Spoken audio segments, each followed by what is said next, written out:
আপনি আমায় এই পচা বোমগুলো দিয়েছিলেন না? যে কটা জ্বালিয়েছি সে কটাই ভুস হয়ে গিয়েছে। এবার নিচে এসে আমার টাকা ফেরত দিন। মানতেই হবে, তো সাহস আছে। সাহস না থাকলে ফুলসজ্জার রাতে আপনার রুমে বোম ছুটতে পারি। আবার দেখুন, বোমটা গিয়ে আপনার বিচিতেই পড়েছে। জানি আপনি আমার গায়ে হাত তুলতে পারবেন না, কারণ আমার গায়ে হাত তুললে কালী পুজোর রাতে আপনার ঘরে পেটও পড়বে। আর আপনি আবার বিচির ব্যথা সহ্য করতে পারেন না। এই কিসের ব্যথা রে?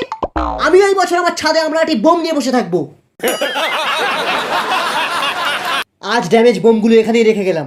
কালী পুজোর রাতে আসবো এক গাড়ি পেটো নিয়ে আপনার বিচিতে ফাটাতে। মাঝখানে আর আসছি না, তোকে আমি শেষ করে দেবো আজকাল। ওই শালা বুড়ো, মাথাটা আবার মাল খেয়ে পড়ে আছি। তুই কতবার বলেছি পুজো করার দিন ইংলিশ খা, কিন্তু শালা আবার বাংলা খেয়েছি। যাকগে, এবার টপিকে আসি। এই বস্তিতে শুধু ফুলঝুরি আর ফুল তুবড়ি ছাড়া বাইরের কোনো বাজি বেচা যাবে না। মনে হচ্ছে দোকানটা ভুল জায়গায় করেছো। আমার ভুল হচ্ছে।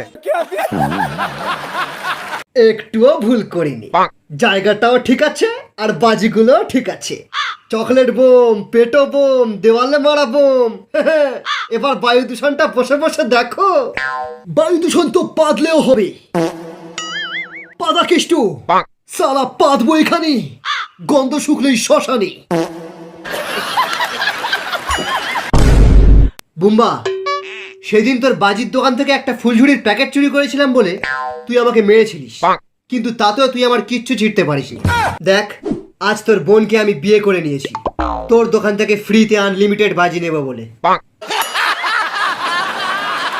তোর এত বড় ঘরের পর্দা, তুই আমার ঢ্যামনা হারামি বোনটাকে ফুসলা নিয়ে গিয়ে বিয়ে করেছিস। এই বিয়ে আমি মানি না। তাতে আমার ছেঁড়া গেল। চলো ডার্লিং, তোমাদের দোকানে এই গাড়িতে বাজিগুলো ভরে দিই। তোকে আমি চিরকালের মতন শেষ করে দেবো।